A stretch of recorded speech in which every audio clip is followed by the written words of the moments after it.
Hello everybody and happy World Book Day! I am the author and illustrator Emer and I am here in my basement studio today to have a little chat with you. I thought it might be kind of fun because obviously people can't actually come into your school, but you can beam me into your school via YouTube. How exciting. Anyway, I thought maybe I would chat a little bit to you about me, my favourite subject, and then I could read to you from one of my books. How does that sound?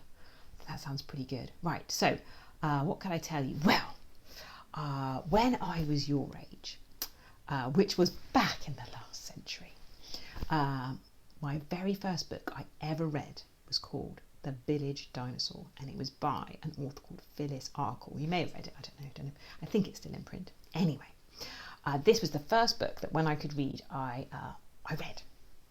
And I remember it so clearly because we didn't have Amazon back in the last century. What we had to do, okay, this is crazy, right? We had to get a catalogue and we had to pick the book that we wanted to buy and we had to put a little tick by it and then we had to put it in an envelope and enclose the money and then we had to send it off and then, get this, we had to wait a whole month for the book to turn up. Wow. Anyway, that's why that book was so exciting to me because I had to wait a whole month for this book that I was just dying to read. So maybe that was the first book I ever read. I wonder what the first book you ever read was.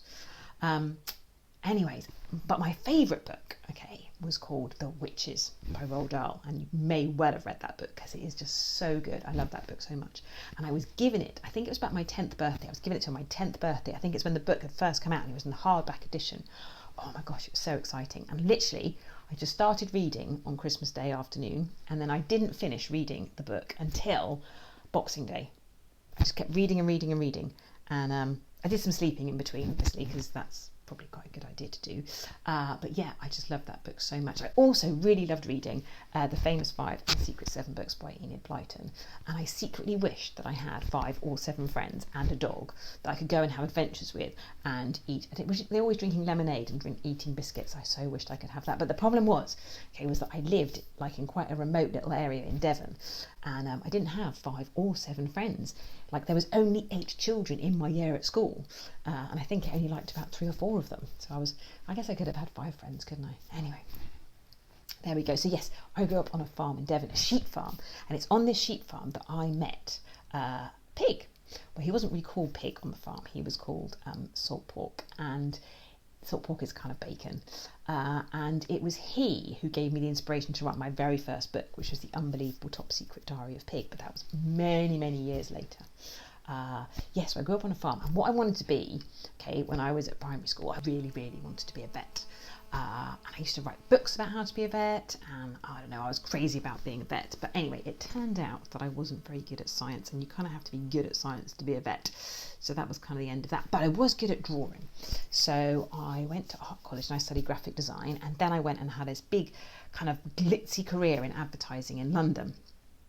And I worked for some big advertising agencies and I wrote some big TV commercials, like ones for like the John Lewis Christmas commercials. I was involved in those, so it's all really good. But about 5 years ago, I just thought, you know what? I'd much rather write children's books. So I remembered this story about Pig on the farm, about the fact that he was called Salt Pork, and Salt Pork was kind of like a kind of bacon, and because it was basically we were going to eat him, and that's how the first story that I ever wrote came about. And anyway, so I've gone on since then. I quit my job and I've been doing this for 5 years, and I think I've written 4 pig books. I know I've written 4 pig books, and I've written a picture book called Daddy Farty Pants, and I've written one book called PESTS, which is the first in a new series, and there's going to be 2 more of those. So there you go, that's me. Right, so what I thought is I would read you one of my books. I have picked PESTS. Here it is, my newest book. Chapter 1. Me. This is me, Sticks. I'm almost the height of an egg cup. I've measured myself against many of the objects, and this is the thing that is closest to my size. I live in a nest hidden away behind the washing machine in the kitchen of Flat 3 Peewit Mansions. I know the exact address because it's written on the envelopes we sometimes shred up to make our home. I live here with my grandma. Grandma is very old, but we're not allowed to talk about exactly how ancient, because she's a lady mouse who never lets on her age. I did, before I can remember, have parents, but we don't talk about them either. Whenever I ask what happened, how they died, Grandma just shakes her head and says, "You're not ready for that kind of information yet." I used to have a grandpa too. I can just about remember his face. It was like Grandma's, only with a lot more whiskers. He died soon after my parents.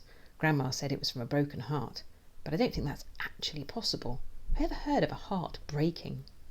Another thing Grandma says is that as a mouse you have to be smart. A smart mouse, she says, gets to do as it pleases, gets to go where it likes and eat what it wants. A smart mouse knows how to go undetected. On the other paw, a silly mouse doesn't cover its tracks. A silly mouse gets seen. And as Grandma likes to say, often, a seen mouse is a dead mouse. She also says, a slow mouse is a dead mouse, a greedy mouse is a dead mouse, a noisy mouse is a dead mouse, a stupid mouse is a dead mouse. I sometimes wonder how me and Grandma are still here. It seems staying alive is a very hard thing for a mouse to do. Chapter 2. My Home. We share flat 3 with a funny family of mans. That's our word for these funny-looking creatures. And their odd-shaped dog, Trevor. Of course, apart from Trevor, they have no idea we live with them. I know he'd love to tell them all about us, but he can't speak mans. Bad luck, Trevor.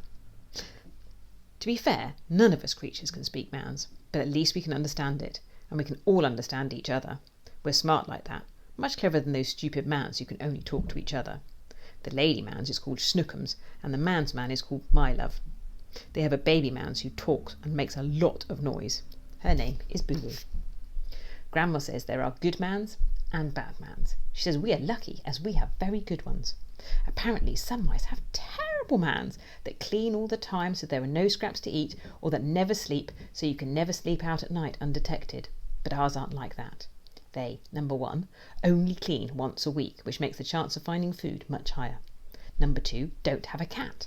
Trevor is annoying, but he's never going to try and eat us.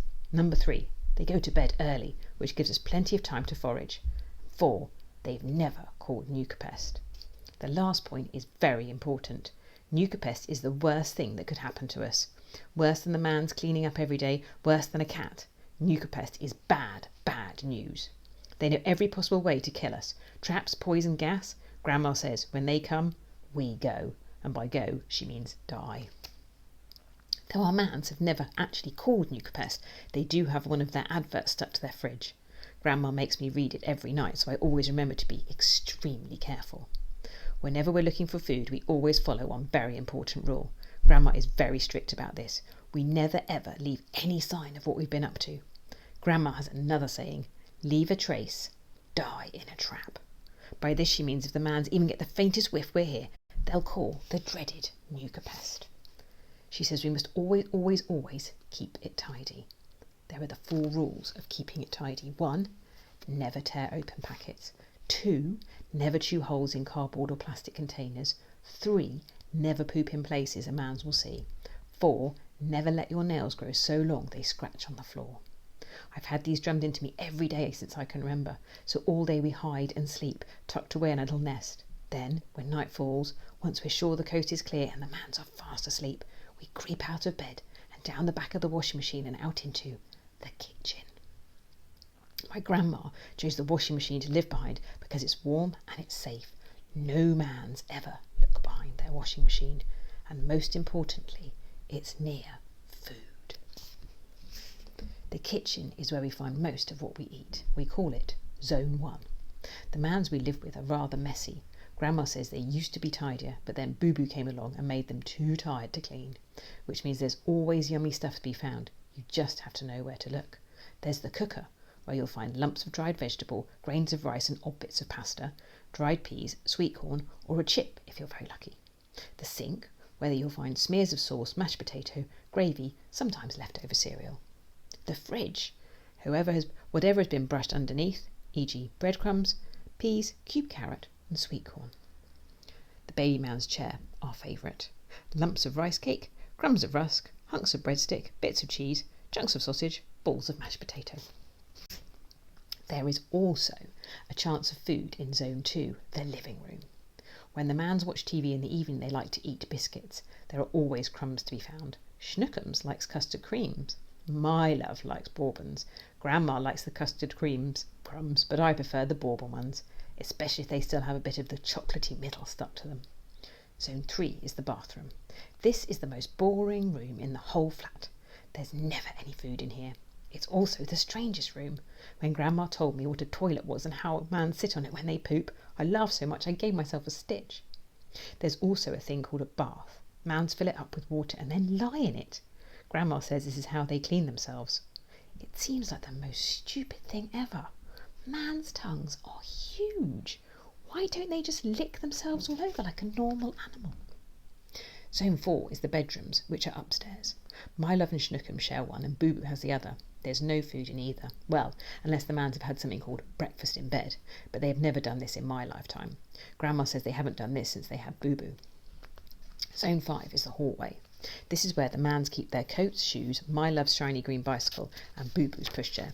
Grandma finds it very funny that mans need something like this to move their children around. We often find crumbs of food around its seat and in the bag that hangs underneath it. Sometimes we even find half-eaten snack bars. At the end of the hallway is the frontier door. This is much bigger than the other doors in the flat, and on the other side of it lies the beyond.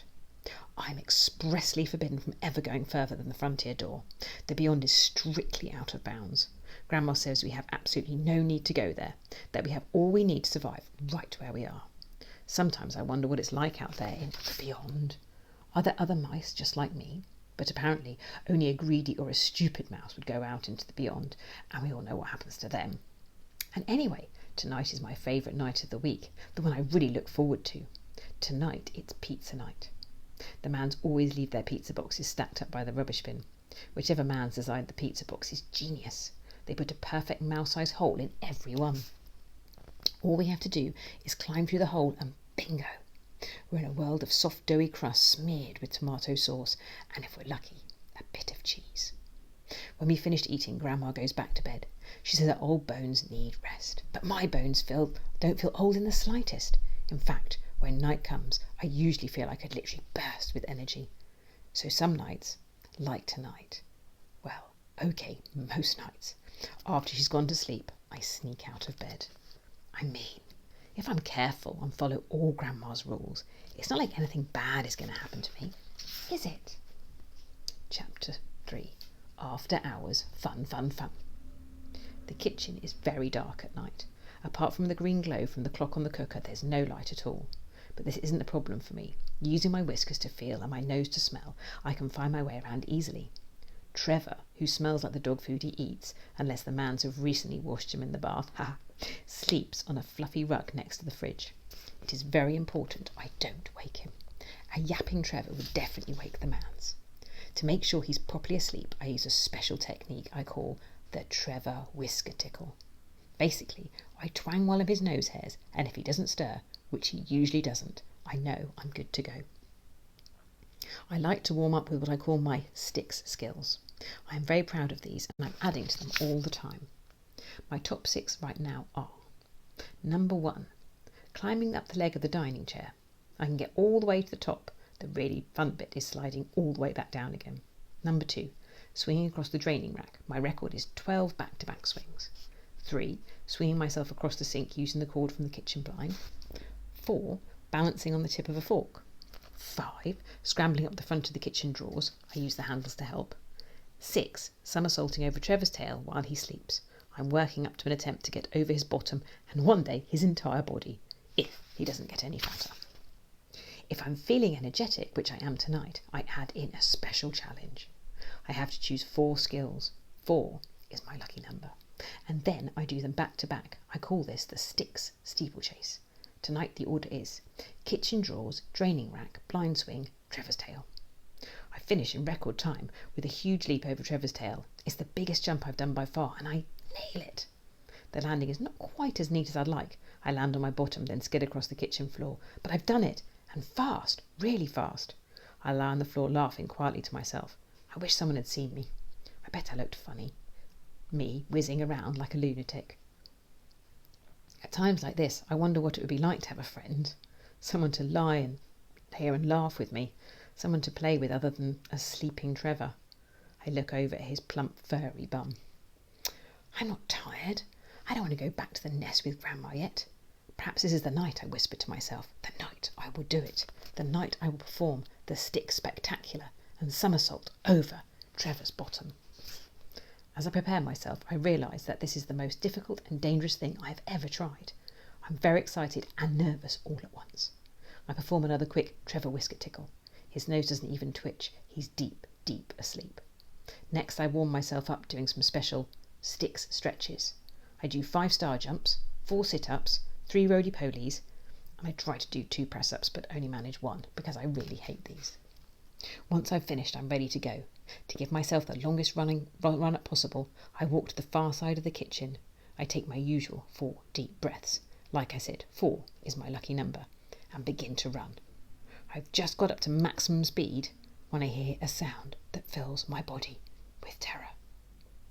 It's the creak of the kitchen door, and it's opening. Chapter 4. Maximus Trouble. My brain screams freeze, but I can't stop. I'm going too fast. I plant my feet and I find myself skidding towards Trevor. I dig my claws into the floor, cursing Grandma for making me choose them so short. I manage to stop just before I hit his water bowl. Surely it can't be the man's. They never come down this late. A seen mouse is a dead mouse. The words run through my head as I flatten myself against the floor. I can't see who has come in, but I can try to smell them. I take a good, hard sniff. A bitter scent hits my nose, one I've not smelt before. Out of the corner of my eye, I see something leap across the room towards me. I tuck myself into the tightest ball I can, but boom! A hard, sharp-clawed foot kicks me in the stomach, rolling me over. I open my eyes and find myself staring up at an enormous monster. It looks like a mouse, only it's 10 times bigger. It's got yellow eyes and huge front teeth. They're as long as my arm. "What's wrong?" snarls the monster. "Never seen a rat before?" No, I stammer. He laughs, and like an echo, I hear 2 other high-pitched laughs coming from just behind him. The laughter seems to be coming from the rat's body. I see his fur twitch and 2 fat, bald balls spring up onto his shoulder. "I'm guessing from the look on your face you've never seen fleas before neither," sneers the rat. "Well, I'm Maximus, and this is Plague 1 and Plague 2. "He's small, but he looks juicy," says Plague 1. "Yeah," says Plague 2, gnashing its teeth. "I can't wait to have a bite." "He's a little un, all right," laughs the rat, poking me with his toe. "What are you? Some kind of miniature mouse?"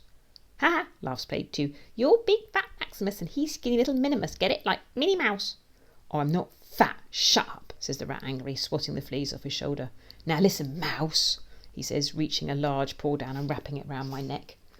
"We've come for the biscuits. Where are they?" I glance across at Trevor. Now would be a really good time for him to wake up, but Trevor is so fast asleep he's snoring. Maximus follows my gaze. Dogs aren't no threat to me," he laughs. "I beat him up for fun. Maximus by name, Maximus Pain by nature." "Well, that's the first we've heard of it," laughs Plague 1. "We've never seen you beat up a dog." "We did see you get chased by a cat, though," sniggers Plague 2. Shut up, snarls Maximus. He yanks me to my feet. "Now, I'm going to ask you one more time, Minnie Mouse," he growls, pressing his face unpleasantly close to mine. "Where are the biscuits? Or I'll twist your teeny tiny head off." "I'm sorry, I can't," I managed to squeak. "It's Grandma's rule. We never touch biscuits, not when they're in their packets." There's silence for a moment, then the 3 of them burst out laughing. "What kind of a dumb rule is that?" Maximus says, angrily spraying my face with spit. "Don't tell me you're a pathetic man's fan." What's a man's fan?" I choke. "It means you dumbly believe it's a good idea to live in harmony with man's. It means you do all that silly hiding and not touching things nonsense. It means you are a moron." "Now tell me, moronic man's fan," he says, tightening his grip on my neck. "Where are the biscuits?" My brain screams, don't tell him, but he's going to crush my windpipe. I'm starting to feel dizzy. Spots of light dance in front of my eyes. I lift my arm and point weakly at the biscuit cupboard. Maximus throws me to the floor and in 3 huge bounds is at the cupboard. Using his long nose, he nudges open the door and with another leap he's inside. "Ginger nuts, hobnobs, digestives!" he cries gleefully, slashing at the packets with his claws. "Hooray!" cheer Plague 1 and 2. "Perfect to sweeten your blood." "Which one shall I have?" says Maximus, staring at the mess he's made. I think I'll have all of them." He starts smashing biscuit after biscuit into his mouth. Crumbs fly everywhere. I watch in horror, powerless to stop him. Then, as if things couldn't get any worse, my super-sensitive whiskers pick up a tremor. It's only the faintest movement. almost imperceptible, but there it is. It's coming from upstairs. The mans are stirring in their bedroom. You've got to go, I say, rushing towards the cupboard. You're making too much noise. You're waking up the mans. If they come here and see us, see this, they'll call Nucapest. Call Nucapest, laughs Maximus, spinning around to face me. A large chunk of hobnob rolls off his belly and drops to the floor. Big deal.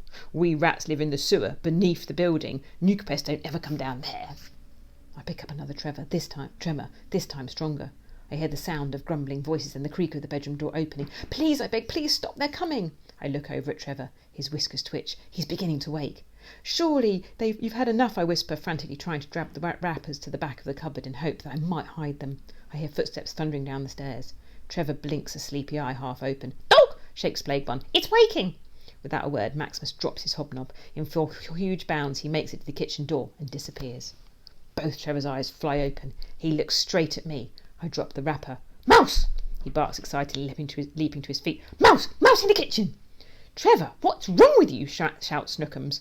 She's just outside the kitchen door now. It's the middle of the night! I'm still trying to hide the biscuit crumbs and ripped up wrappers, but it's too late. Snookums' face appears around the door. My body freezes. I will myself to move, but I run. But I can't. I'm paralysed by fear. Trevor, will you please? She blurts, but then suddenly she stops, and she sees the mess of biscuits, and then what Trevor is barking at, and... Ah! Chapter 6. The Dead Mouse Deception. Snookums' ear-piercing screams shake me to action. I run as fast as I can to the washing machine. I tumble into the nest and into Grandma. What's happening? What's going on? She snaps crossly. But when she sees how upset I am, and I explain what happened, her face softens. She pulls me into a big hug. There, Sticks. You're safe now, she says, pressing me into her warm fur. Outside in the kitchen, Snookums is still screaming. We hear the sound of My Love's heavy steps thundering down the stairs. I'm warning you, we hear him say as he bursts into the kitchen. I've got a pot plant, and I'm not afraid to use it. Snookums stops screaming. It's okay, it was just a mouse, she stammers. What? Where? Asks My Love. I don't know. 1 minute it was right there, and the next it wasn't. I hold my breath. Grandma pulls me in tighter. Please don't let them find us. Then My Love says, darn it, well that's that then. And finally the words I've been dreading all my life are uttered. We'll have to call Nucapest in the morning. We listen to their footsteps disappear up the stairs. Trevor goes quiet. Everything goes quiet, apart from my heart, which is pounding like a Maximus-sized fist in my chest. What are we going to do? I asked, looking at Grandma. If only I listened to her rules. If only I hadn't gone out tonight. There's only one thing for it, she says defiantly. There's only one way to save the situation. I wait, nervously knowing somehow that what she's going to say I'm not going to like.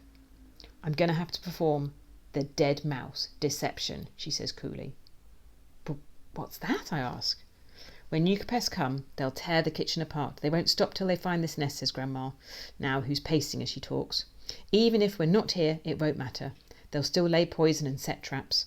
However, if they suspect there are no live specimens, if they come down in the morning and find me dead, they won't. It's protocol. Dead? I stammer. But I won't really be dead. I'm going to play dead, she laughs. It's an old mouse trick. I'll drop my heart rate, make my body limp, and desensitise my eyes, just in case they go in for the poke. They like to do that sometimes, just to check I'm a proper goner. But what will Nucapest do with you, I ask? Will they take you away? Oh, no. They'll throw me in the rubbish bin, or toss me on the compost heap. Don't you worry, my darling. I'll be back with you in no time, she says, with a wink, wrapping her arms around me and giving me an even bigger cuddle. Grandma falls asleep in seconds, but I don't sleep a wink. Chapter 7. Nucapest. Grandma wakes just before sunrise. I rub my eyes, pretending I've just woken too. Now, whatever you do, she says firmly, stay hidden, Sticks, and don't come out until Nucapest have gone. But Grandma, I stutter. No but, she commands. I'll be back with you as soon as I can. And with that, she leaves our nest. But I can't stay hidden. I can't just leave my brave, wonderful Grandma to face Nucapest alone. I have to make sure she's okay. I wait for a few seconds and I creep out of our nest after her. I scramble up to the basket of washing that's always left on top of the washing machine. From the top I have a perfect view over the kitchen. It doesn't take long for the mans to find her. Mouse! Screams My Love as he stumbles bleary-eyed into the kitchen. Ah! Dead mouse! If I wasn't so frightened, I would say this was the funniest thing I've ever seen. How can such a huge creature be scared of such a small, supposedly dead one? My Love staggers back and bangs into the kitchen table. Ah! He cries, this time in pain. Snookums bursts in, holding a startled-looking boo-boo in her arms. Is it back? She gasps, clearly terrified. Where? It's dead. Don't worry, says My Love, pointing at Grandma. Not dead, barks Trevor, dancing around. Just pretending. Shush, Trevor, commands my love. Back on your rug. Trevor sulks back to his rug and lies down. And there's another in the washing machine, he growls. Why you not listen? Well, at least Nucapes won't have to tear the house up looking for it, says Snookum, striding over to the fridge. Let's call them to get rid of it, she says, ripping their card and punching the number into her phone. Mouse, she says. Dead. Yes. Come immediately. Mush there? Says Boo Boo, mimicking her words. Immediately? Immediately means just that with Nucapes. It's only minutes before there is a stern knock at the door. Schnookums plops Boo Boo in her high chair and rushes off down the hallway. My love cowers nervously in the corner, as far away from Grandma as he can get. Hello, I hear a bright, cheery voice say. I'm Sheila, your emergency response exterminator.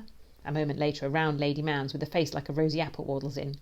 She shakes my love hand and strokes Boo Boo's cheek. Aren't you a little cutie pie? She coos.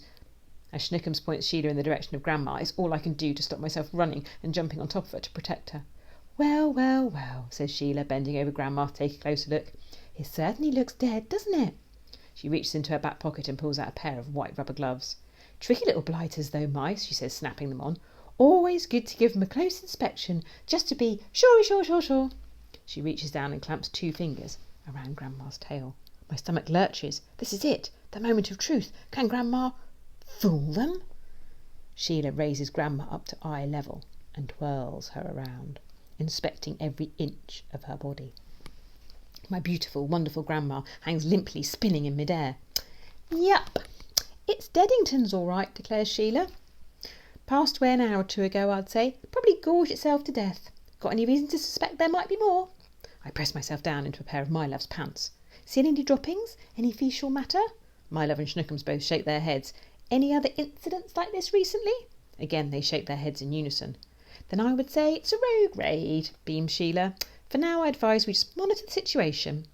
If you find a live one, however, or see any droppings, we'll escalate immediately to a code red and fumigate. Not just the flat, but the whole block. That'll get rid of all mice, and as a bonus, destroy any other vermin infestations you might have. We call it the double whammy. It's my favourite of all the services we offer, she adds gleefully. I look at Grandma still playing perfectly dead. She really is so amazing. She's tricked the mounds. She saved us. I couldn't wish for a braver, more inspiring grandparent. I can't wait for this to be over so I can give her the biggest hug ever. So now all that's left to do is dispose of the little beastie, smiles Sheila. If you'd show me to the toilet, please. New company policy dictates we flush small vermin. Flush? What? Grandma didn't say anything about this. She's not a poo. She's a mouse. Grandma can't be flushed. No, put mush in toilet, says Boo Boo. Mush in eye. Mice are not nice, Boo Boo darling, says Schnookums, especially not dead ones. She guides Sheila down the hallway to the bathroom. From the top of the washing basket, I can still see them. My Love follows, keeping his distance. Sheila holds Grandma in one hand and with the other opens the toilet lid. It won't get stuck in a U-bend, will it? Asks My Love. Don't you worry. A specimen like this will flush like a dream, says Sheila matter-of-factly. If I'm not wrong, this block of flat discharges all its detritus into a septic tank. It will be down there and composting with the rest of the waste before you can say organic fertiliser. Grandma, composting? Organic fertiliser? No! Unable to contain myself any longer, I cry out in horror. Luckily the mounds are too far away to hear, but Boo Boo does. Ickle mush, she shouts, pointing at me with a pudgy finger. Mummy, ickle mush is my new friend. Me pay ickle mush. It's okay, sweetheart, calls Schnookums. We haven't forgotten about you. We'll be back in a tick. I watch in horror as Sheila dangles Grandma over the toilet. I pray Grandma Mrs. falls on the floor, runs back here to safety, please. Bye-bye, Mrs. Mouse, says Sheila cheerily, releasing Grandma's tail. I watch her plummet like a mouse-shaped arrow straight into the toilet bowl. Plop, she hits the water. Sheila leans forward and pulls the flush, then waits, peering into the toilet bowl. For a moment there, I thought we had a floater, she giggles, but it's gone. No need to double flush. My body goes numb. This can't be it. Tears tumble down my cheeks, plopping all around me, soaking a small wet patch on My Love's pants. They fall and won't stop as I realise. Grandma's gone. Well, I think we'll leave it there for now. Poor old Sticks, what's he going to do? Perhaps you'll get your own copy of the book and read on and find out. Now, if you'd like to find out more about the book, you can visit pestbook.com. And if you'd like to find out more about me, you can visit emmastamp.com. or you could just look at a whole load more of these videos on my YouTube channel. Well, thanks very much for listening, and I hope you have the rest of a brilliant World Book Day. Perhaps one day I'll actually get to come and see you at your school for real. Give your teachers a nudge, tell them to contact me, and we'll see if we can sort something out. In the meantime, have a lovely day, guys. Take care. Bye-bye.